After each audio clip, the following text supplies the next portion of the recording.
What do you do when the people who are supposed to love you unconditionally make you feel like a burden your entire life?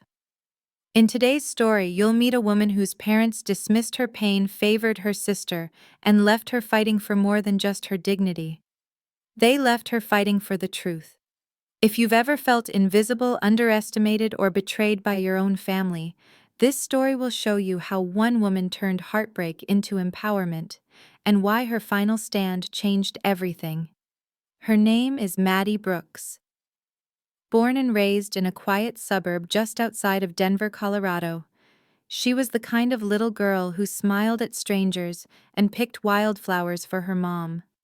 She was soft-spoken, imaginative, and always eager to please. But behind those bright eyes and quiet giggles, something wasn't quite right. At just 6 years old, Maddie was diagnosed with juvenile rheumatoid arthritis, a painful chronic condition that made her joints swell, her limbs stiffen, and her small body ache in ways no child should ever have to endure. From the moment the diagnosis came, it was like a wall went up in her house. Her mother, Susan, went from concerned to cold. Her father, Richard, buried himself in work. And her older sister, Claire, the golden child, began to treat Maddie like she was more of a burden than a sister. Maddie didn't understand it at first. She thought maybe if she smiled more, helped out around the house, or didn't cry so much during flare-ups, they'd come around. But the truth was, the more she tried to be easy, the more invisible she became. Doctors' visits became routine. Maddie spent countless hours in waiting rooms while her mother scrolled on her phone, barely glancing up. Physical therapy was painful, but she showed up determined to get better. At school, she was the sick girl, the one who had to sit out during recess or take special accommodations during tests. Some kids teased her. Most just avoided her. Still, Maddie pushed forward, always hoping that one day her family would see how hard she was trying. But they never did. Claire, 2 years older, was everything Maddie wasn't. Athletic, healthy, popular. Their parents doted on her. Her trophies lined the mantel, her pictures filled the walls. When she scored the winning goal at a soccer championship, the entire family went out to celebrate. When Maddie won first place in a regional poetry contest, her parents said, "That's nice," and went back to watching TV. It stung. Not because Maddie needed attention, but because she wanted to be seen, to be acknowledged, to be loved for who she was, not resented for what she wasn't. One Christmas, when Maddie was around 10, she overheard her mother whispering to an aunt in the kitchen, "We would have traveled more if it weren't for Maddie's hospital bills. Sometimes I think Claire deserves a normal sister." Maddie stood frozen in the hallway, clutching the edge of the wall, too numb to cry. She didn't tell anyone. She just carried it like she always did. By the time she turned 12, Maddie had learned to hide her pain. She didn't complain when her knees flared up or when her fingers refused to bend. She smiled through the stiffness, masked the fatigue, and tried to become as low maintenance as possible. At family dinners, she stayed quiet. When relatives asked how she was doing, she nodded politely and said, "Good," even when she wasn't. And while Claire got new clothes, sleepovers, and driving lessons, Maddie got silence. Her parents weren't outright cruel. They didn't scream or hit. But the absence of affection, of interest, of empathy, it cut just as deep. Maddie began to journal. She wrote poems and stories about girls who escaped, who found people who understood them, who built new lives far from the ones that hurt them. It became her secret world, a place where she was no longer a burden, but someone brave, someone whole. Still, she hoped things would change. Maybe high school would be different, but it wasn't. Freshman year, Claire was a senior and the homecoming queen. She pretended not to know Maddie in the hallways. At lunch, she rolled her eyes if Maddie sat nearby. One afternoon, when Maddie had a bad flare-up and needed help getting to the nurse's office, Claire flatly told a teacher, "I'm not her babysitter," and walked away. Maddie sat in the hallway for 20 minutes until a janitor helped her to the nurse's office. That night, Maddie's mom said, "You really should try not to be so dramatic in public. It makes people uncomfortable." Maddie didn't respond. She just nodded and went to bed. That was the year she stopped hoping. She began to detach. She went to therapy in secret using money she saved from tutoring younger kids in English. Her therapist, a warm woman named Karen, was the first adult who looked her in the eye and said, "What happened to you isn't your fault." Maddie cried for an hour after that session. Not because it hurt, but because she finally felt seen. Karen helped her see the patterns. The emotional neglect, the guilt tripping, the constant comparisons. It wasn't just bad parenting, it was systemic emotional abandonment. And Maddie had survived it with grace. By 16, Maddie started forming boundaries. She stopped trying to win her parents' approval.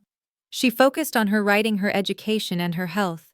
She applied to colleges out of state, and when she got a scholarship to a liberal arts school in Oregon, she didn't even wait for her parents to congratulate her.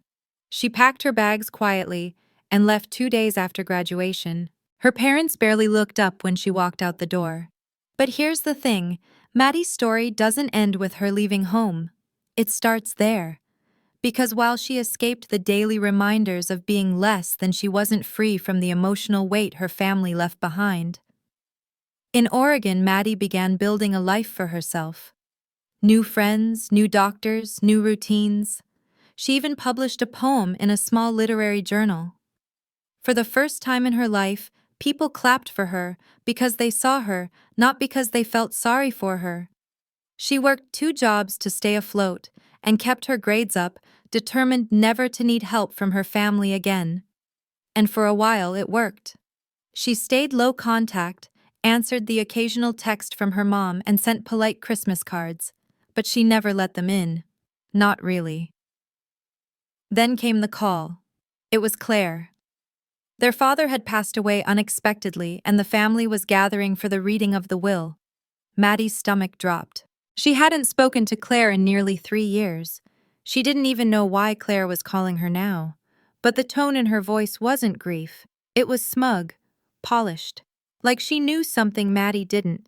And she did. But that part of the story, that's just beginning. Because what Maddie walked into when she flew home wasn't just a funeral. It was a final betrayal. And the moment she'd reclaim everything they tried to take from her. Maddie stepped off the plane and into the Denver airport with a tight chest and a stomach full of nerves. The air felt heavier than she remembered. It wasn't just the altitude, it was the weight of returning to a place that had always felt more like a battlefield than a home. She hadn't been back in nearly 4 years, and part of her had hoped she never would. But here she was, suitcase in hand, waiting for someone who wasn't coming to pick her up. Claire had texted her the details of the will reading and nothing more. No glad you're coming, no see you soon. Not even a fake apology, just a time, a date, and the address of a law office downtown. Maddie took a cab straight to a hotel. She didn't even think of staying at the family house. That place had never been hers. Claire and her parents had made that clear long ago. She checked in, dropped her bag, and sat on the bed for a while, staring out at the city skyline. Her heart was racing. This wasn't just about the will. It was about walking back into a world that had erased her and deciding she wouldn't let them do it again. The next morning she dressed carefully, not to impress but to feel strong. Slacks, a button-down, clean flats.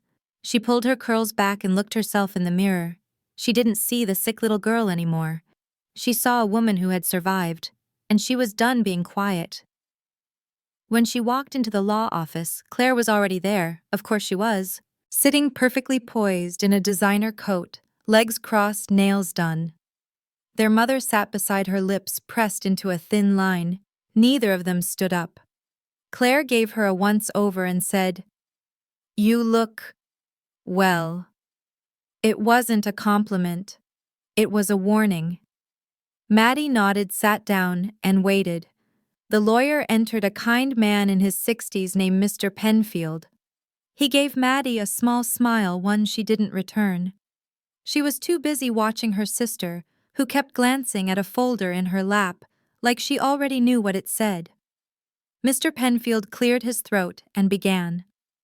"Your father left a will that he updated 6 months before his passing.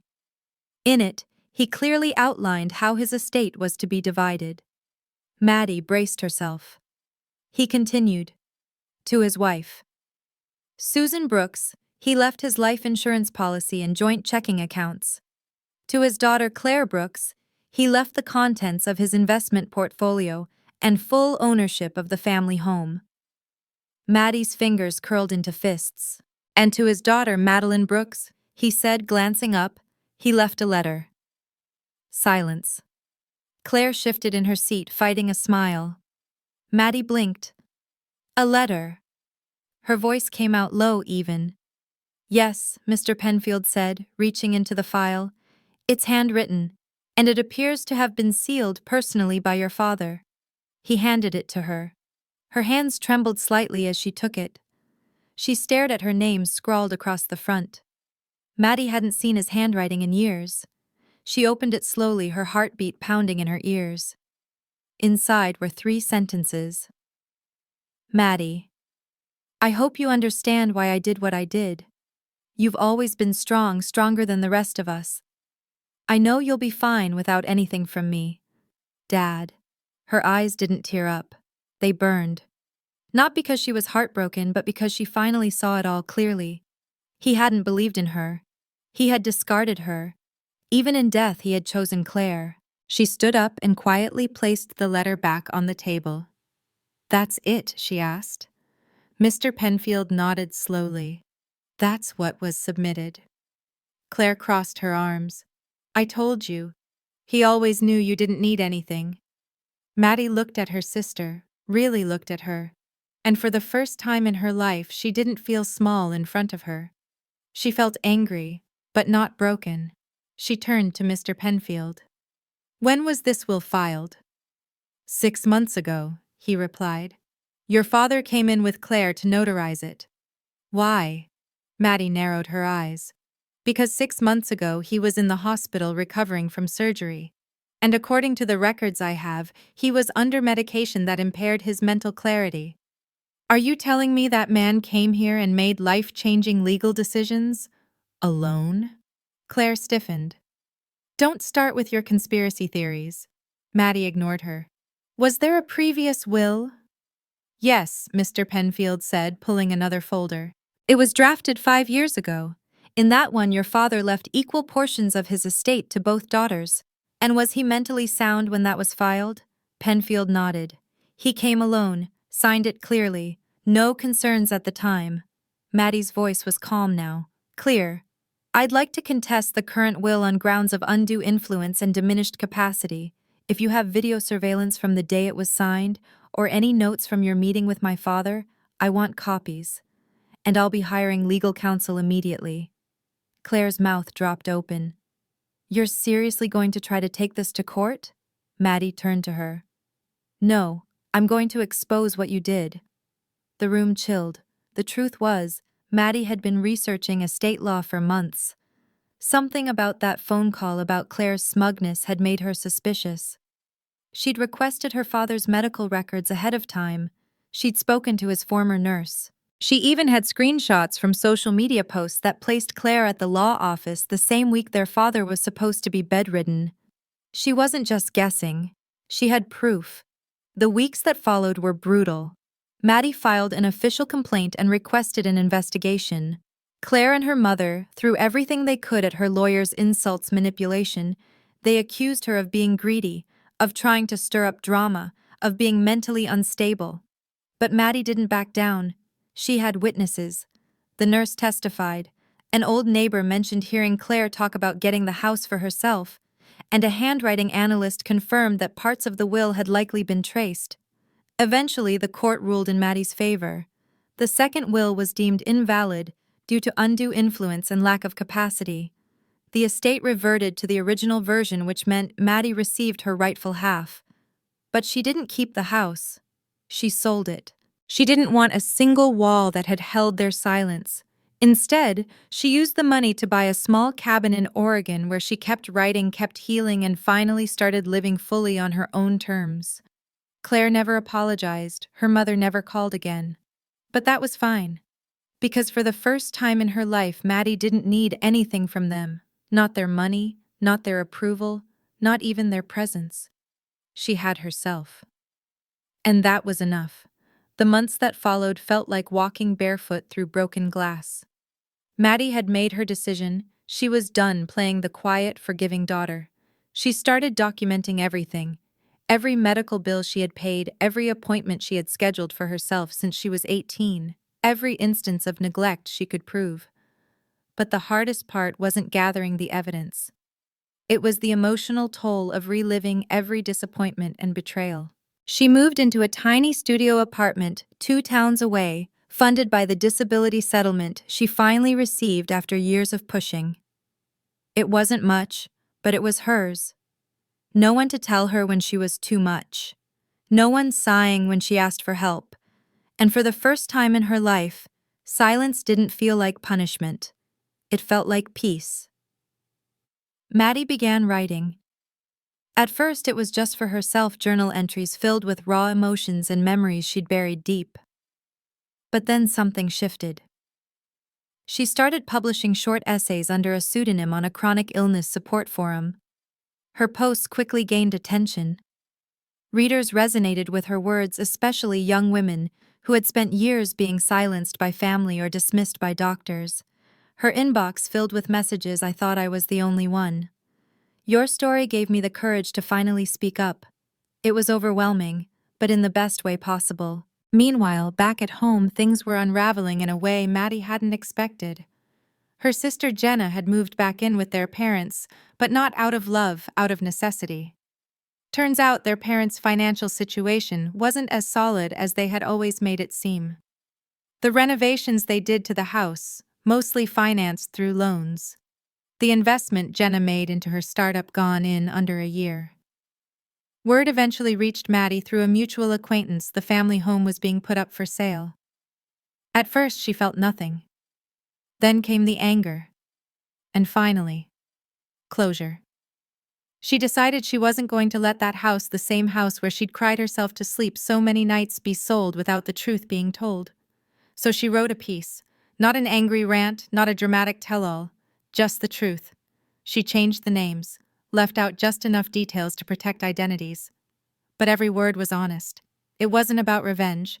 It was about reclaiming her story. She posted it on her personal blog, which had slowly grown a loyal following. The piece went viral within days. Comments poured in from strangers and old acquaintances alike. But then something unexpected happened. Someone who had worked with Jenna's company reached out. They wanted to talk.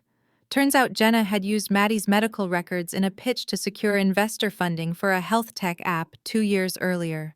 Without permission. Without telling her. Maddie's story, her suffering, had been used as a prop. That was the final blow. With help from a pro bono legal team recommended through her online support group, Maddie filed a formal complaint. Not for the money, though, that would help, but because it was time someone said enough. Jenna tried to deny it, but emails, documents, and presentation decks told a different story. It didn't go to court, but Jenna was forced to make a public statement and pay a settlement. Her credibility as a founder gone. When Maddie received the settlement check, she didn't cry. She didn't celebrate. She just sat in her tiny apartment, stared at the check, and whispered, "I am not a burden." For the first time, she believed it. Months later, Maddie was invited to speak at a small conference for young women living with chronic illness. She stood on stage, her voice calm but steady, and told a room full of strangers how she went from invisible to unstoppable. She didn't sugarcoat anything. She told them about the nights she questioned her worth, the family dinners where she was ignored, and the sister who turned her pain into a pitch deck.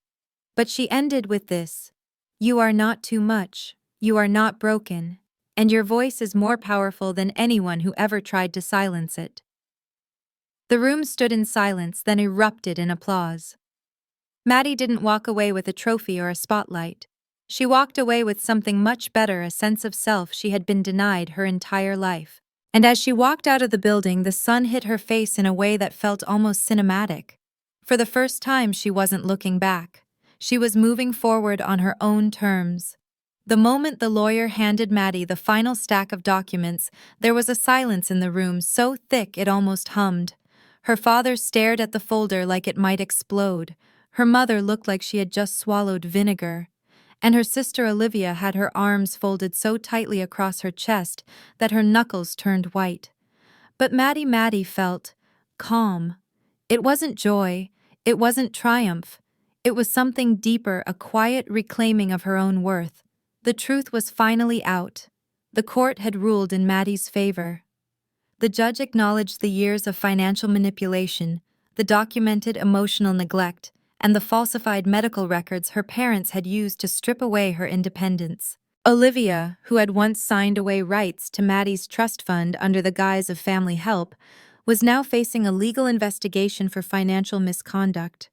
And while no amount of restitution could undo the emotional damage, this verdict was a declaration. Maddie had not imagined her pain. After the court hearing, reporters tried to speak with Maddie. Her story had gained traction, maybe because people were hungry for tales of justice, or maybe because there were more Maddies out there than anyone wanted to admit. But Maddie politely declined every interview. This wasn't about becoming a symbol. It was about healing. She left the courthouse with her friend Lila by her side. Lila had been there through everything: hospital visits, therapy sessions, late-night panic attacks, and quiet moments when Maddie doubted herself the most. They didn't talk much in the car. They didn't need to. But when they reached Maddie's new apartment, a space she had paid for on her own, with the help of court-awarded funds, Lila turned to her and said, "You did it, Maddie. You walked through fire and didn't let it burn you down." Maddie smiled, her eyes wet. "I just wanted to be seen," she whispered. "Not as broken, just as me." That evening, Maddie sat by her window with a cup of tea. The city lights flickered, and for the first time in years, she didn't feel trapped. Her pain hadn't magically disappeared, but it no longer owned her.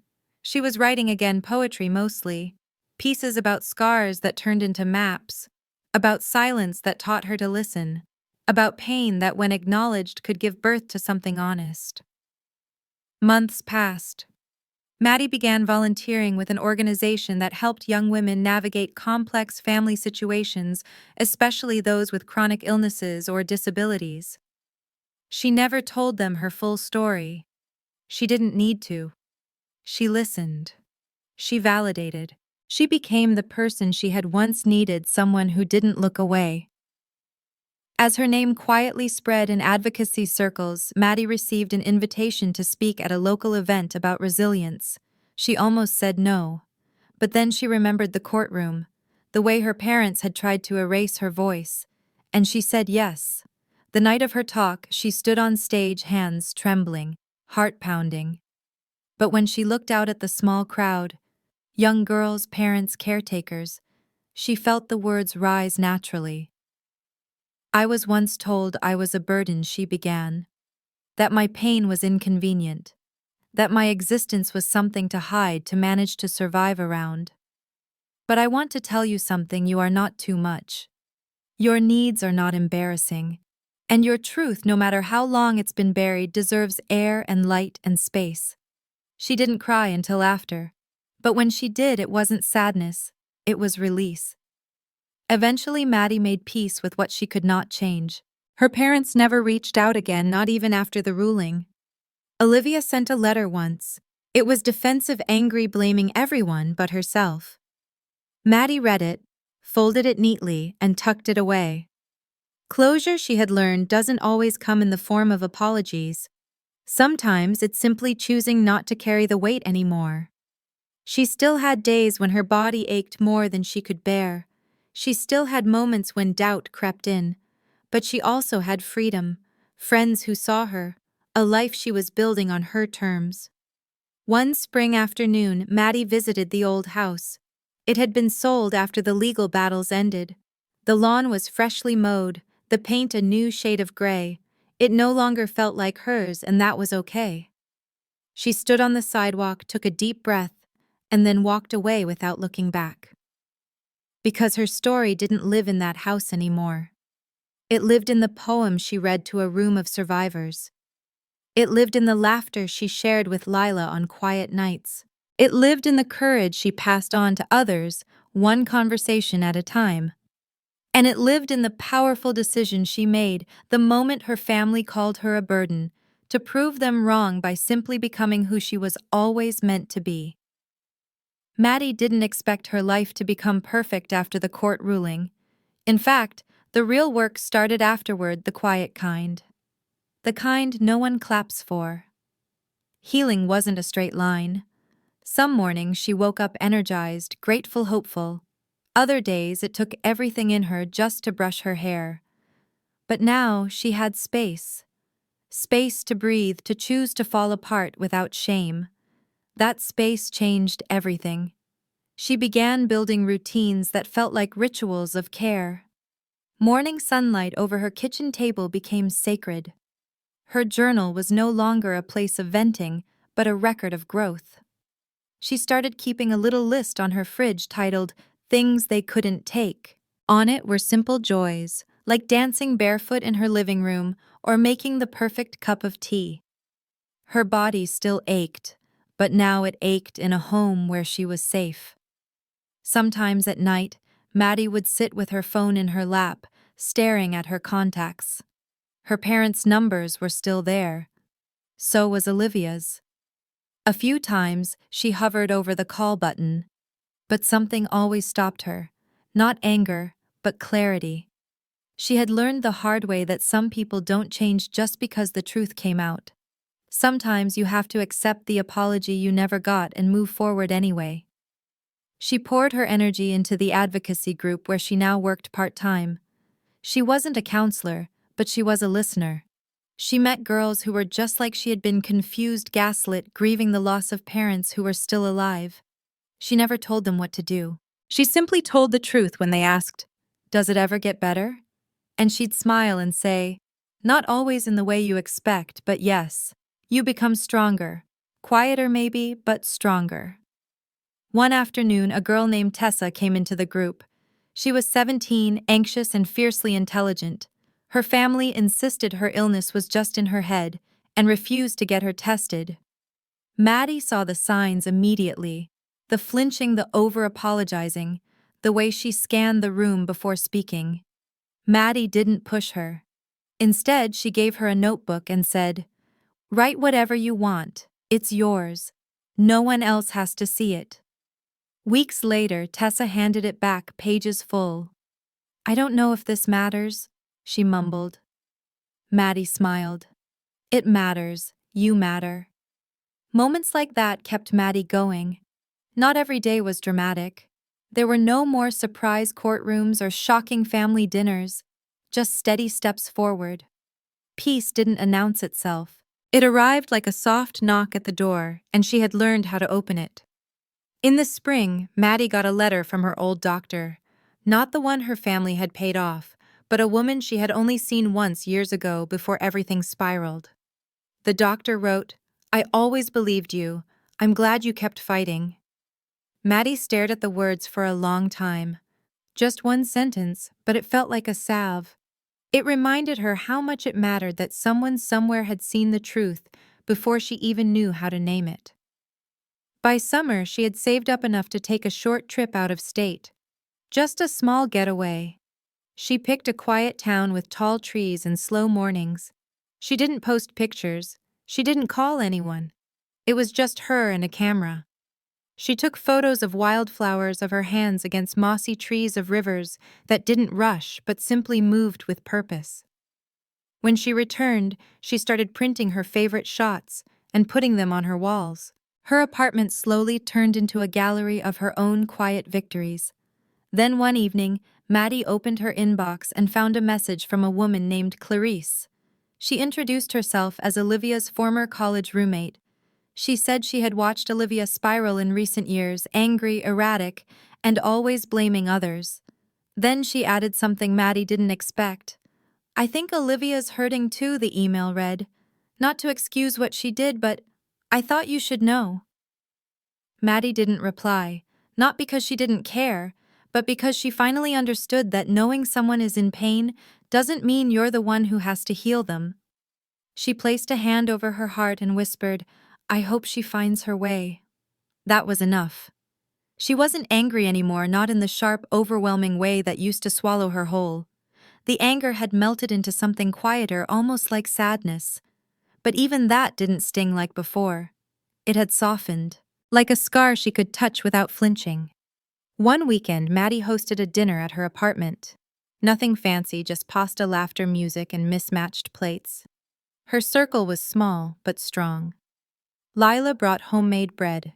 A friend from her advocacy work brought a salad and her loud, beautiful laugh. They sat on cushions, drank wine, and told stories. When someone toasted to chosen family, Maddie felt her throat tighten. After everyone left, she cleaned up slowly. The apartment smelled like garlic and candle wax. She stood in the center of her living room, looked at the space she had built from scratch, and felt something she hadn't in a long time: pride. Not performative, not for show, just real private pride. She had made it, not to a finish line, but to a new beginning. That night before bed, Maddie pulled out her old journal. She flipped to the first page she had ever written after leaving her parents' house. The ink was shaky, the words full of doubt. But now on the final page she wrote, "I survived by remembering who I was before they told me I was nothing. I grew by refusing to shrink. I have roots now, ones no one can rip up. And if someone is reading this someday wondering if it's worth it to speak up, to break away, to rebuild, I hope you know the answer is yes." Then she closed the book, turned off the light, and fell asleep with the windows open, letting the night air carry her into dreams that for once belonged only to her. Late one evening, Maddie stood by her window, watching the streetlights flicker against the dark sky. Something about the stillness made her feel a quiet pull inside her chest. She wasn't sad, she wasn't restless, just thoughtful. She had built a life that was hers. A life made not from revenge or anger, but from choosing peace over chaos, one small decision at a time. Yet a part of her still wondered, what would it mean to truly forgive, not for them, but for her. The next day she walked to the community library. It was an old brick building with creaky floors and soft yellow lamps. She often came here to think. She wasn't looking for anything specific. But as she browsed the shelves, her hand stopped on a worn book with the title, "Letters to the Ones Who Hurt Us." She opened it. It wasn't about fixing relationships or reuniting with toxic people. It was about letting go of what was never yours to carry. She checked it out, tucked it under her arm, and spent the weekend reading it cover to cover. When she finished, Maddie sat at her dining table with a blank page in front of her. Not a journal entry this time, a letter, but not one she'd ever send. She began writing to her younger self. The girl who once believed she was broken because of how her family treated her. The girl who stayed silent because she didn't want to be too much. She wrote, "You were never the problem. They just weren't ready to love someone as real and brave as you." She cried while writing it. But they weren't the same tears she used to cry. These were lighter, as if each one carried away a little of the weight she'd held for years. She folded the letter, placed it in a small box, and whispered, "This is for you, not for them, for her." Weeks passed. The air turned crisp. Autumn leaves began to fall, and Maddie found comfort in the way seasons shifted without asking for permission. She started walking more, letting the wind clear her thoughts. One afternoon she found herself at the edge of a small park she hadn't noticed before. Tucked in a quiet corner was a memorial bench.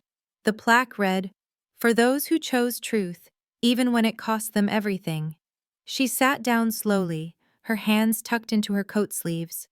She didn't know who the bench was really for, but it felt like it had been waiting for her. That night, she opened her laptop and began typing something she had been thinking about for a while, a blog post. Nothing dramatic, just a simple piece called "What I Learned from Letting Go." She talked about how silence isn't peace, how love without respect isn't love, how it's okay to choose yourself even when it hurts. She posted it without expectations. By morning, it had been shared hundreds of times. Strangers messaged her thanking her for putting into words what they had always felt but couldn't explain. A woman from Oregon wrote, "You helped me leave the house where I was always small." A teenager messaged, "I read your post to my therapist and cried." Maddie sat there stunned. Not because of the attention, but because for the first time her story was doing something good for someone else. It made her realize maybe she didn't survive just to be okay. Maybe she survived to shine a light for others still in the dark. She started writing more. Quiet essays, short letters, gentle words that said, "I see you. I've been there. You're not alone." Her words traveled further than she ever imagined. A podcast invited her to speak. A local college asked if she would share her story during Mental Health Awareness Week. She was nervous, but she said yes.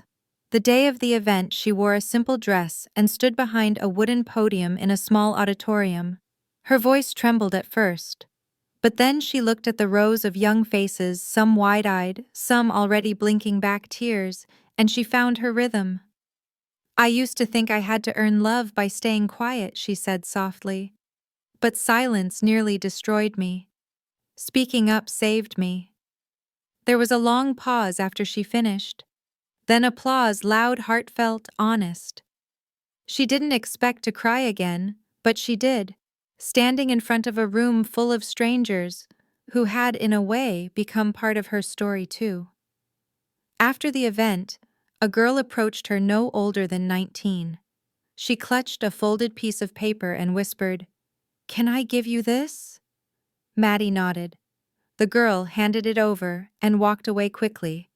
Maddie unfolded the note. It said, "Thank you for giving people like me a voice when we're too scared to use ours." She held the note to her chest for a long time. That night, she returned home and lit a candle by her window. Not for anyone in particular. Just a quiet ritual for peace, a way to mark the moment. And that's how her life moved forward. Not with big, sweeping changes, but with soft, steady choices. She still had bad days. Her health still demanded patience. But now she met those days with kindness, not shame. She started calling herself by a new name, not legally, just in her own heart. Not the name her parents had given her, but the one she chose for herself. It meant light in an old language. She whispered it sometimes in the mirror like a promise. Maddie didn't become someone new. She simply became herself fully without apology. And that was the real victory. Not the courtroom, not the applause, not even the justice. The victory was this. She had reclaimed her name, her story, her voice. No one could take that from her ever again. And so Maddie's story comes to a close, not with a dramatic twist, but with quiet strength, hard-earned peace, and a voice that finally found its way home. We followed her from the silent, lonely corners of a childhood where love was conditional, through years of medical neglect and betrayal where her pain was dismissed and her truth denied. All the way to the moment she stood tall, not in anger, but in truth. Maddie didn't just survive what her family did to her. She reclaimed herself piece by piece, until the girl who was once invisible became a woman who couldn't be ignored. This story isn't just about family betrayal or courtroom justice. It's about healing. About what it takes to walk away from the people who should have protected you and instead choose a life that honors your truth. It's about how sometimes the hardest thing we'll ever do is speak up, not to the world but to ourselves. The core message here is simple but powerful. You do not owe your silence to those who hurt you, and your worth was never tied to their ability to see it. Maybe like Maddie, you've spent years questioning your own memory, minimizing your pain, or staying quiet, just to keep the peace. Maybe you've been told that your truth is too much, or that standing up for yourself makes you ungrateful. But here's the truth that Maddie learned, and one you deserve to hear too. You are not difficult. You are not broken. You are not to blame. Maddie found healing not through revenge, but through boundaries, through writing community and choosing herself without apology, and through that she gave others permission to do the same. So if you've made it this far, thank you. It means something. It means you're ready to see your own story more clearly, to ask the hard questions, to let go of the version of you that was built on survival and make room for the version built on choice. You are not alone, and you are allowed to choose peace, even if it costs you people you once called family. Let Maddie's journey be a gentle reminder. Your voice matters. your pain matters. And healing is always possible, even if it looks different than what you imagined. If this story spoke to you, hold on to it.